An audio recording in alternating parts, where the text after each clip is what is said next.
요즘 트로트 열풍이고 또 이게 오디션을 하면서 이렇게 마스터라고 하는 사람, 채점 매기는 사람이랑 그 다음에 앞에 나와 있는 그 참가자랑 이렇게 팀을 엮어서 하는 경우가 있잖아요. 그런 걸 볼 때 그 마스터라고 하는 사람이 사실은 뭐 다 직업 때문에 만난 거죠.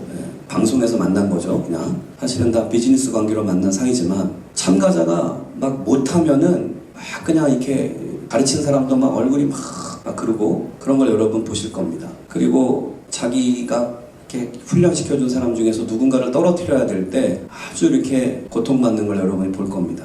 인간의 마음이 다 그렇죠. 이미 집사였었고 집사를 몇 년 동안 하던 사람들을 집사 직분을 내려놓게 한다는 거는 보통 교회는 할 수 없는 일입니다. 그걸 하는 목사도 일반적이지 않고 그거를 받아들이는 성도도 일반적이지 않습니다. 그런 일이 한국교회에 별로 없습니다. 근데 우리 교회는 징계를 받을 줄 아는 토대가 그래도 행성돼가고 있다는 것에 대해서 감사합니다. 안 그랬으면 지금 집사로 임명되지 않은 분들은 올해부터 교회 안 오겠다고 아마 데모를 하고 별의별 일을 할 텐데 그랬으면 우리는 오늘 여기에 없습니다. 난 그런 교회는 안 합니다. 그런 사람 우리에게 못 다니죠. 이 말씀을 드린 이유는 TV에서 잠깐 만나는 비즈니스 관계에서도 그러한 고통이 있다면 영적으로 여러분들을 인도하는 이 목사의 고통에 대해서 여러분들이 알게 되기를 한번 생각해 보았습니다. 목사를 왜 다른 사람보다 먼저 리더로 출발을 시키는가 하면은 그 근거로서 지난번에 사역자들에게 6가지 항목을 가지고 자체 평가를 하도록 했는데 그 중에서 가장 점수가 높았고 특별히 다른 사람들보다 리더십 점수가 제일 높았고 모든 분야가 높았을 뿐 아니라 리더십 분야가 특별히 높았습니다. 본인들도 인정하는구나 싶었습니다. 본인들이 평가한 대로 내 생각이랑 똑같네 라고 해서 그걸 근거로 합니다. 집사가 작년 한 해를 정말 잘 보냈구나, 징계받고 훈련을 잘 받았구나 라는 생각이 드는, 물론 그것이 또 올 한 해 진행하면서 또 어떻게 될지 모르겠지만 그래도 그 순간 그거는 잘한 거니까. 지금 전도하려고 애쓰는 분이 있잖아요. 네. 그 분에게 아이들을 이렇게 공부하는 것도 코칭해주고 마음도 코칭해주고 이렇게 하면서 그 사람이 그런 말을 했대죠. 왜 저한테 이렇게 해주세요? 몰라서 물어요? 그러나 항상 사람들은 알면서도 궁금해하죠. 그리고 또 마음을 안 열죠. 그게 부담스러운 거죠. 부담스러워서 그렇게 하는 거예요. 당신의 사랑이 부담스러워요. 좋기는 하지만. 계속 부담스러워하고 있으니까 그래서 물어봤대요. 교회에 나오라고 그럴까봐 그래요? 이렇게 뭐 그런 게 있겠죠. 하나님이 잘 안 믿어지고 하나님이 계신지 안 계신지 잘 모르겠죠. 그러니까 그렇지. 제가 이 말을 했대요. 그렇게 하나님 잘 안 믿어지죠? 그러면 저는 믿어져요? 라고 물었대요. 나는 믿어져요? 그랬더니 그 사람이 약간 고개를 끄덕였나 봐. 그래요? 그럼 나를 믿어요. 아직 하나님 안 믿어지는 거 어쩔 수 없어요. 하지만 나를 한번 믿어볼래요? 나를 한번 믿고 같이 얘기할래요? 그것이 관계의 시작입니다. 하나님 눈에 안 보여요. 그래서 위대한 하나님을 만나려면 위대한 사람을 만나야 하는 거예요.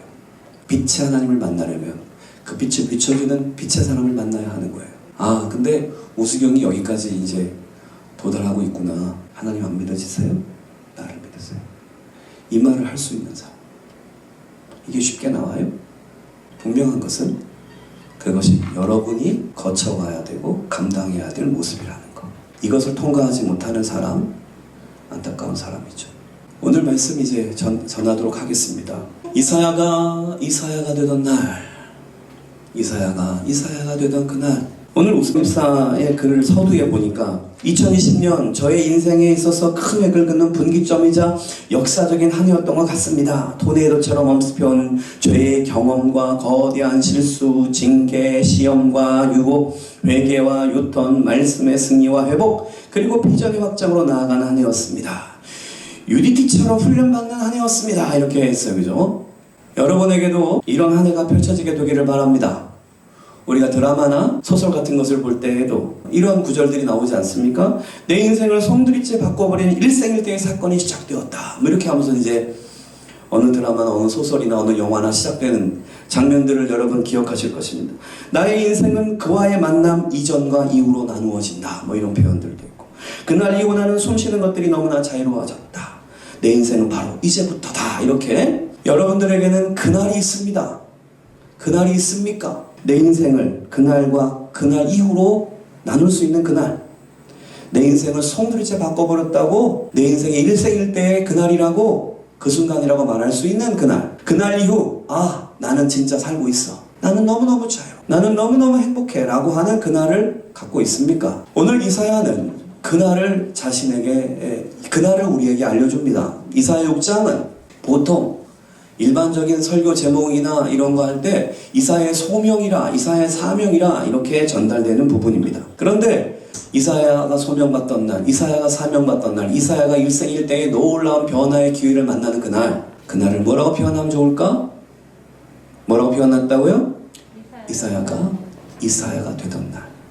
여러분 모두가 그날의 주인공들이 되시기를 바라는 것입니다. 여러분, 모든 인간은 자신으로 산다고 생각하는데 명백하게 말합니다만 진짜 자신으로 사는 사람이 몇 사람이나 될까? 진정으로 이 땅에 온 하나님의 뜻을 이루고 사는 사람이 몇 사람이나 될까? 여러분은 지금 자기 스스로 진짜 자신으로 정말 자유로운 자아로 하나님이 너무너무 사랑하시는 그 일만 하면 살고 있습니까? 우리는 그날을 사모해야 합니다. 그 사건을 우리는 바라봐야 합니다. 주님 앞에 이것을 기도해야 됩니다. 이사야가 된 그날이 있었다면 우리에게도 그날이 있는 것입니다. 이사야는 66장으로 되어 있습니다. 성경이 66권이듯이 이사야는 66장으로 되어 있습니다.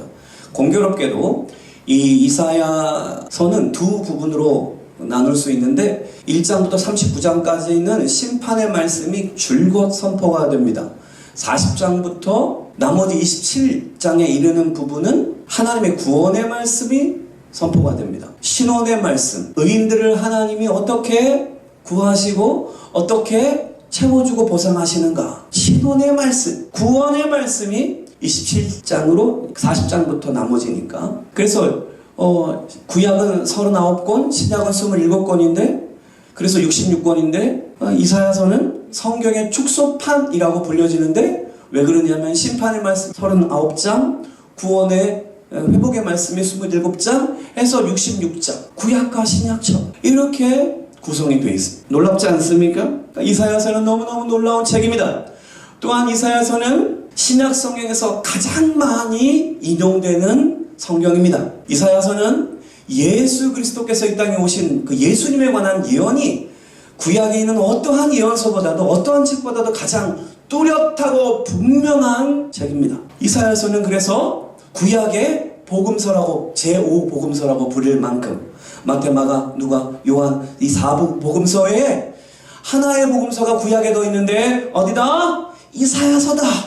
이사야서 53장에 그가 찔림은 우리의 허물을 인하며 라는 말씀을 시작으로 해서 예수님께서 십자가 지는 장면을 그대로 보고서 기록한 것처럼 이사야서는 예수님을 가장 잘 증거한 그러한, 이 구약은 주로 율법을 강조하고 뭐 그런 이야기들로 있는 것처럼 보여지지만, 왕들의 이야기가 있는 것처럼 보여지지만, 옛날 이야기가 있는 것처럼 보여지지만, 이사야서는 마치 신약의 복음서를 보는 것처럼 너무너무 확실하게 예수님을 증거해주는 그런 성경입니다. 이 놀라운 성경을 기록한 자가 누굽니까? 이사야 선지자입니다. 예수님도 이사야 선지자를 인용하여 자신이 메시아이신 것을 말씀하시는 신약의 본문들이 있습니다. 이사야는 우시야, 요담, 아하스, 히스기야 왕, 이 4명의 왕이 이렇게 지나가는 동안에 이 4명의 왕이 통치하는 기간에 선지자 일을 합니다. 그래서 적어도 740년부터 680년까지 60년 동안 선지자 일을 하는 사람입니다. 대단하지요? 그리고 이사야는 순교한 사람입니다. 그는 어떻게 죽었는가? 유대 전승에 보면 톱으로 반을 잘라서 순교했다, 이런 표현이 나와요. 그러니까 성경에 있는 어떠한 사람들보다도 가장 악랄한 사형법에 의하여서 가장 처참하게 죽임을 당하지만 그것은 가장 영광스러운 순교였어요. 이사야는 유대 전승에 의하면 금수저 집안이에요. 왕가 집안이에요. 응? 귀족 집안이에요. 그래서 이 왕들과 이렇게 가까이 있었을 수 있었을 거예요. 그렇지만 그는 그 귀족 집안에 태어나서 그러한 것에, 세상적인 것에 휩쓸려 산 것이 아니고 하나님께 붙들려서 그의 일평생을 살아드립니다. 이렇게 놀라운 이사야가 된 이유는 바로 무엇인가 할 때 이사야가 분명히 강조하는 것, 바로 이사야 6장 오늘 본문에 자신의 그 소명 부분입니다. 보통 선지자들은 자신의 사역 초기, 그러니까 자신의 선지서를 기록하는 1장에서 자신이 소명받음에 관해서 설명하며 그것을 근거로 나머지 성경을 이끌어갑니다. 근데 이사야서의 독특함은 무엇이냐면 이사야의 소명의 기록이 1장이 아니라 6장에 나타난다는 것입니다. 왜 6장에 나타나는가에 대해서 내가 계속 연구하고 있지만 정확하게는 이게 딱 집어서 무엇이다라고 아직 발견하지를 못했습니다. 이게 무슨 말이냐면은 지금 이사야 6장 1절 우시야 왕의 죽던 해 내가 본즉 주께서 높이 들린 보좌에 앉으셨는데 그 옷자락은 성전에 가득하였다. 그래서 이사야 인생을 완전히 바꿔놓는 충격적인, 입사는 토네이도와 같은 뭐 이런 표현을 썼는데 어떤 표현을 쓰든지 간에 가장 충격적 영적 경험, 그것으로 말미암아 이전과 이후로 나누는 내 인생의 일생일대의 사건, 그것이 이제 이사야가 기록하는 이사야 6장의 말씀입니다. 근데 이사야 6장의 말씀이 시작되어서 선지자가 되었는지, 아니면 선지자 일을 하고 있다가 이 충격적인 경험 때문에 더 확실한 선지자 진짜가 되는지, 이 두 부분에 대해서 아리송하다 이겁니다. 이사야 1장부터 6장까지의 말씀, 이미 그 이사야가 선지자로서의 역할을 감당하고 하나님의 심판을 드러내고 있었어요. 계속 그걸 기록해요. 이사야가 유대인들을 계속 책망하는 걸 합니다. 원래는 보통 사람들은 1장에 하나님께 소명을 받아서 그 다음부터 심판을 선포하고 하나님의 말씀을 선포하고 뭐 구원을 선포한다 뭐 이렇게 돼 있는 건 너무나 당연한데, 왜 이사야는 처음부터 심판을 선포하다 갑자기 6장에 소명 부분을 말하는가? 이 느닷없는 기록은 무엇인가? 이렇게 보게 되는 거죠. 그래서 이사야가 이사야 6장 사건을 통해서 선지자 사역을 시작한 건지, 아니면 선지자로서 이미 개인적인 부름을 받았는데 하나님께서 이사야를 더 강력한 하나님의 사람으로 만드시는 충격적인 영적 경험, 영적 체험을 하게 되는 사건이 6장에 일어나서 이사야가 이미 선지자였으나 진정한 선지자로 거듭나고 더 나아가는 그러한 기록으로서의 6장인지 잘 모르겠다 이거지. 그러나 나는 후자 쪽에 약간 좀 무게를 두고 싶어요. 적어도 이사야 인생 가운데 이사야 6장의 기록은 어떠한 사건보다도 가장 일생일대에 이사야 인생을 손들이째 바꿔놓은 사건이라, 이건 분명한 사실인 것입니다. 여러분과 나에게 이 인생이, 이 축복이, 이 영적인 경험이 있게 되기를 축복하는 것입니다. 앞으로 우리 교회 리더가 되는 모든 사람들에게는 이사야의 경험이 나타날 줄 믿습니다. 나타나시게 되기를 바랍니다. 그래서 사모해야죠. 따라합시다. 사모하자. 여러분은 사모하는 게 무엇입니까? 이사야의 변화의 날을 사모하시게 되기를 바랍니다. 여러분, 이사야의 사명은 쉬운 일이 절대 아니었습니다. 성경에 교사가 되지 말라, 너희들 교사가 되지 말라, 그런 말씀이 있어요. 많이 교사가 되려고 하지 마라. 무슨 말씀이냐면 하나님께 쓰임을 받고 쓰임을 받겠다고 직임을 받는 것은 책임이 따라요. 심판이 있어요. 그러나 너무 소중한 일이죠. 하나님은 그래서 그 사람을 찾습니다. 이사야가 정말 위대한 하나님의 선지자인 것은 분명하나, 이사야 개인의 삶을 보면, 선지자들의 개인의 삶을 보면 사실은 실패가 확정된 삶입니다. 한국교회가 기복신앙이 너무 세서 이걸 포장을 이상하게 해서 그렇지, 영적으로는 분명히 영광스러운 것이 분명하나 육의 눈으로 볼 때는 하나도 영광스럽지 않았던 것이 이사야의 삶입니다. 왜냐하면 이사야는 성공적인 선지자 사역에 부름받지 않습니다. 이사야는 사람들의 눈으로 볼 땐 실패한 자처럼 사역하도록 부름받습니다. 무슨 말입니까? 성공적인 선지자 사역이라는 것이 무엇입니까? 선지자가 딱 말씀을 증거하면 사람들이 다 뭐 해야 돼? 다 아멘하는 거지. 우리가 베드로가 성령 받고 탁 외치니까 3,000명씩 일어났다. 이거 얼마나 좋아해요. 그런데 베드로가 3,000명 일으킨 그 사건과 스데반이 돌 맞아 죽는 사건은 똑같은 거야. 아니, 어떤 면에서는 스데반의 그 순교가 더 위대하지 않아요? 왜? 순교의 1번이라니까 스데반이, 신약 성경에서는. 그리고 베드로도 그걸 경험했는지 모르겠지만 스데반은 자기가 돌 맞고 그럴 때 하늘이 열리고 보좌에서 예수님이 벌떡 일어나 계신 것을 보게 된다니까. 보통 왕은 일어나지 않아요. 왕은 일어나지 않아요. 왕이 어떻게 일어나요? 왕은 그 나라의 통치자고 가장 권위 있는 자이기 때문에 보좌에 앉아서, 보통 지금도 태국에 그렇대. 저기서부터 무릎 꿇고 왕이 부르면 무릎 꿇고 갔다가 무릎 꿇고 하고, 왕 앞에서 일어나서 걸어오면 그냥 그건 칼로 왕의 얼굴을 보는 것도 허락되지 않는 그게 왕의 권위예요. 하물며 하나님 앞에 하물며 예수님이 일어나서 스데반을 이게 얼마나 멋진 장면이에요. 성경에서 가장 멋진 장면이 있다면 바로 그 장면 중에 하나일 거예요. 하나님이 일어서 가지고 스데반을 맞아들이고 계세요. 예수님이 어떻게 일어나서 우리를 맞아요? 우리가 뭔데? 우리는 스데반의 순교에 대해서는 별로 말하고 싶지 않아요.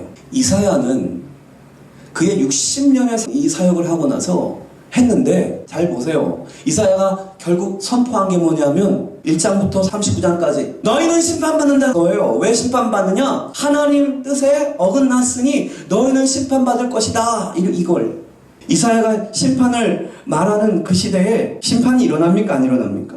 심판은 일어나지 않아요. 약 100년, 150년 후에 이사야가 예언해 놓고 그 후에나 일어나요. 그게 아직 하나님이 그 기회를 주고 있는 거죠. 그러니까 멸망당할지도 않을 것 같은 세상인데 여러분 앞으로 100년 후에 있을 일을 누군가 외친다 그래서 여러분 귓구녕으로 듣습니까? 지금 기후 문제가 얼마나 심각한가 앞으로 20-30년 후에는 응? 지금이 얼마나 행복했었는가를 이야기하게 될 것이다 라고 말한다는 거예요. 앞으로 10년만 흐르면. 그러니까 우리 아이들 참 불쌍한 세대에 태어났어요. 얘네. 정말 불쌍한 세대에 태어났어요. 인간의 탐욕과 욕심으로 말미암아 자연을 다 파괴시켜 버려가지고 정말 안타까워. 지금 우리 세대 어른들은 정말 지구 살려놓고 가지 않으면 우리 애들 정말 고생할 거예요. 주의 재림이 정말 앞으로 다가와 있어요. 지구 멸망을 계속 지금 말하고 있는 이유가 있는 겁니다.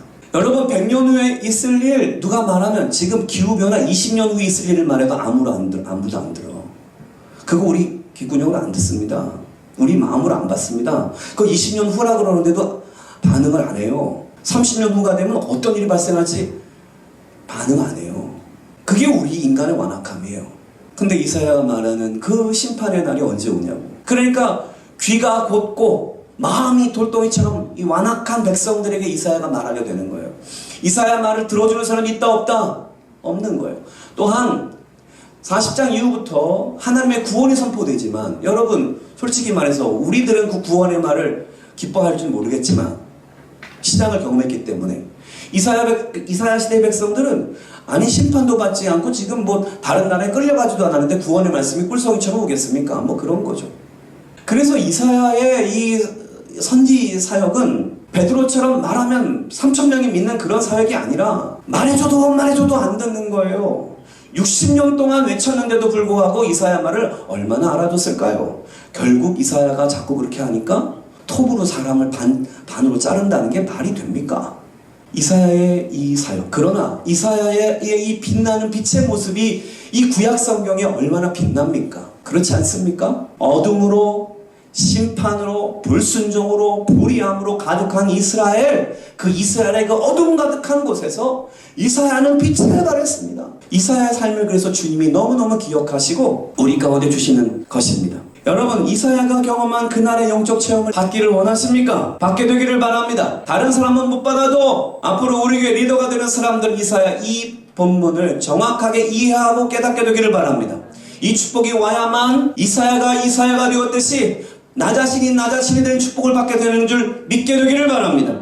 첫 번째는 바로 이것입니다. 이사야가 경험했던 그의 영적인 체험, 바로 교만이 무너지는 영적인 체험을 감당하게 되기를 바라는 것입니다. 1절에 우시야 왕이 죽던 해에 내가 본즉 주께서 높이 들린 보좌에 앉으셨는데 그 옷자락은 성전에 가득하였다고 말합니다. 여기서 우시야 왕은 어떤 왕입니까? 우시야 왕은 15살의 왕이 됩니다. 그래서 그 나라를 52년 동안이나 통치한 왕이었습니다. 이 우시야 왕이 통치하던 때에는 이 하나님이 우시야 왕 그래도 믿음으로 좀 했기 때문에 초창기에는 그래가지고 하나님이 선지자를 통해서 막 이렇게 얘기해주고 전쟁도 많이 이기고 아주 그냥 국군이 그냥 하늘을 찔렀어요. 다윗과 솔로몬 시대도 굉장히 부흥했지만은 우시야는 그 정도는 안 됐을지라도 그거에 거의 버금가는 그러한 태평성대 나라의 발전을 이루었어요. 그런데 문제가 뭐냐면 우시야가 이렇게 지금 나라가 잘 되고 그 왕권이 높아지고 하다 보니까 교만해졌어요. 그 교만이 어디로 가느냐? 하나님이 성소에서 분향하고 예배드리는 거는 누구한테만 준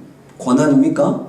제사장한테만 준 거예요. 근데 우시야가 왜 여기를 건드렸는지. 그래가지고 선지자 아하샤랴가 그렇게 하지 말라고 했는데도 불구하고 분향을 드리고 제사를 자기가 하겠다고. 그래서 그거 하다가 갑자기 하나님이 문둥병을 내려버려요. 그거 하던 중에 문둥병이 걸려버려요. 그래가지고 문둥병 걸렸으니 왕의 역할을 해야 못해요. 못하니까 죽는 날까지 별궁에 거한다. 67세에 죽게 되는데 하나님의 말씀을 듣고 선지자의 말씀을 들으면서 나아갈 때는 블레셋과 암몬을 정복하고 애굽의 변방까지 명성을 떨쳤던 기세 있고 절대 군주의 역할을 감당하는 그런 사람이었지만 그 교만해져가지고 하나님이 하지 말라는 거, 특별히 선지자가 하지 말라는 거, 특별히 예배를 멸시하지 말라 그랬는데 그거를 하고 나니까 문둥병이 내려가지고 별궁에서 살게 돼요.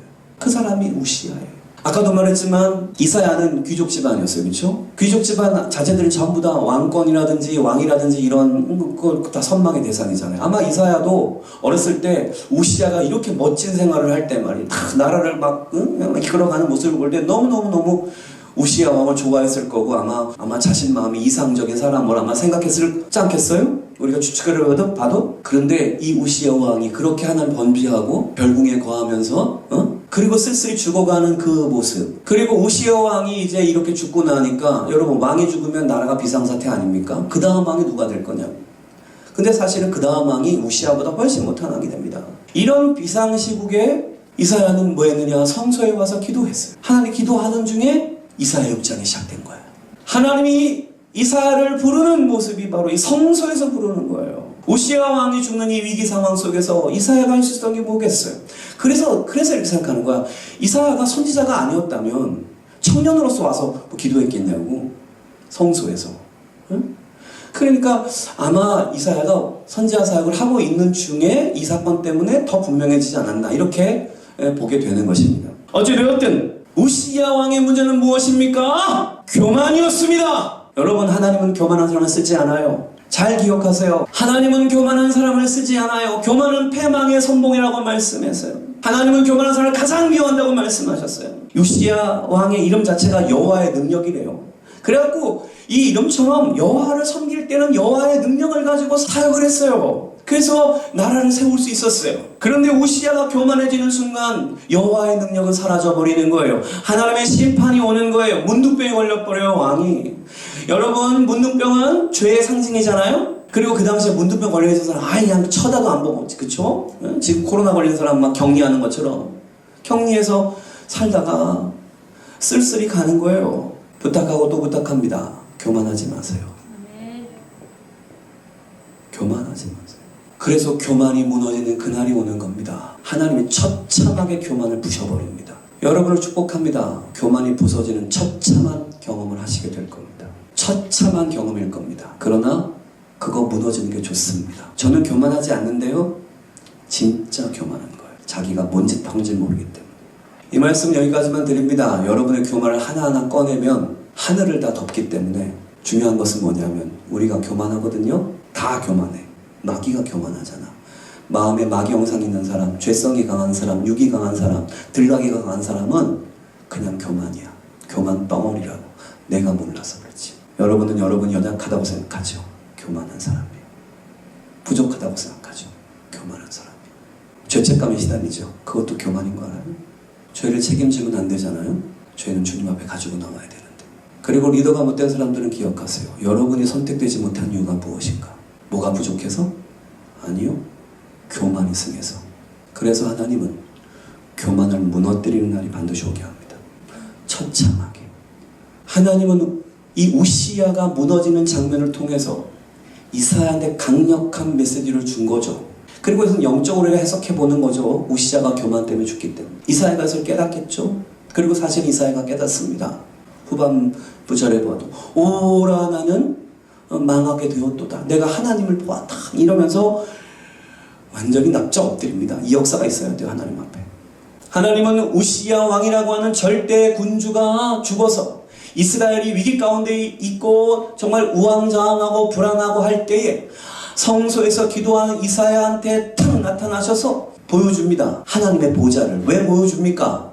교만하지 말고 내가 통치자이다 라고 하는 걸 보여줘요. 바로 이것이 두 번째 영적 경험인 것입니다.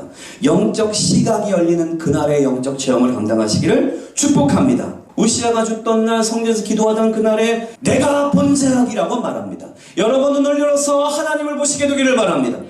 보게 되면 세 가지가, 이사야는 세 가지를 기록해주고 있어요. 첫 번째는 내가 본즉 뭐예요? 첫 번째, 주께서 높이 들린 보좌가 보였다는 것입니다. 두 번째, 그 옷이, 그 옷자락이 성전에 가득한 것을 보게 되는 것입니다. 세 번째, 2절에 나타나는 스랍들은 모셔 섰는데 각기 6날개가 있어 그 둘로는 그 얼굴을 가리었고 그 둘로는 그 발을 가리었고 그 둘로는 날며라고 표현되어 있어서 하나님을 섬기는 천사들을 보게 되는 것입니다. 우리의 눈에도 영적 시각이 열려서 이 모든 것이 보여지면 얼마나 좋겠습니까? 이사야가 눈을 들어 영적인 시각이 열리니까 하나님의 세계를 보게 되는 것입니다. 육의 눈으로만 계속 무엇을 먹을까 무엇을 입을까 염려하는 그 세계 속에서 벗어나시어서 하나님의 나라를 보게 되는 여러분 되기를 축복합니다. 특별히 리더는 나는 돈이 없어요, 이런 말 하는 사람이 안 되는 것입니다. 나는 능력이 없어요, 이런 말 하면 안 되는 것입니다.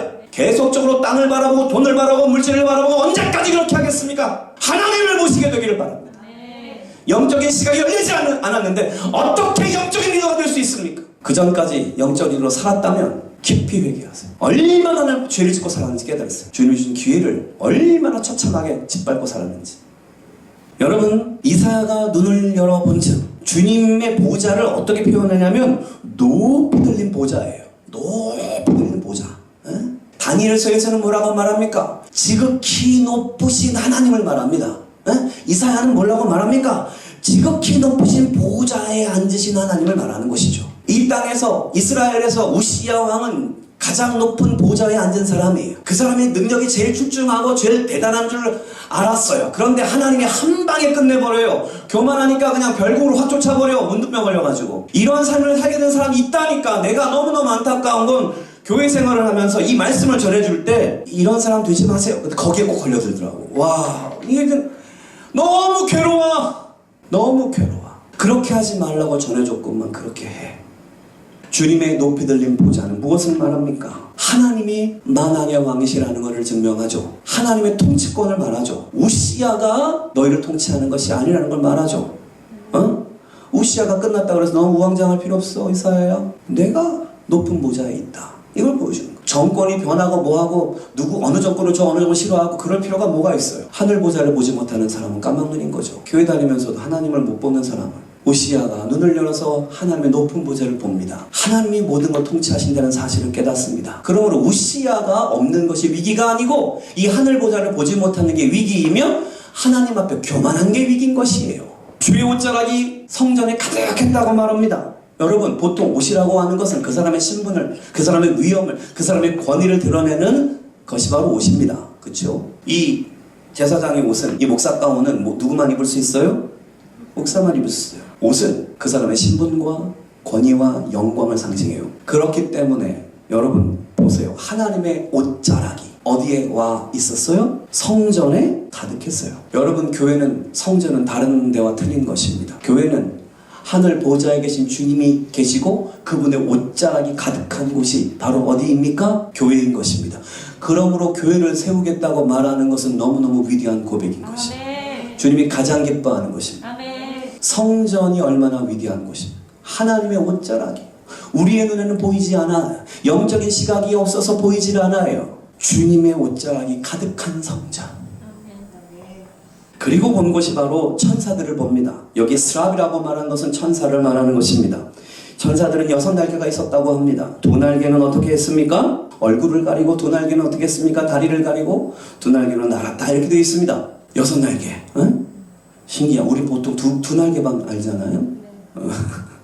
근데 이 6날개를 설명해요. 왜 천사들은 얼굴을 가리고 있을까요? 하나님의 영광이 가득한 보좌 우편에, 좌편에, 그 보좌 가까이서 섬기는 게 천사잖아요. 하나님의 보좌에서 나타나는 영광스러움은 천사가 가지고 있는 영광스러움, 아무리 천사가 빛나는 존재지만 하나님의 영광에 비길 수 있습니까? 없습니까? 아무것도 아니죠. 그러니까 얼굴을 가린다. 그의 천사가 가지고 있는 영광 가리는 거예요. 하나님 앞에 잽이 안 돼. 하나님 앞에 내 얼굴을 드러낼 수가 없어. 너무너무 영광스러운 하나님. 하나님의 눈부신 영광 앞에 천사가 자기 얼굴을 드러낼 수 없어요.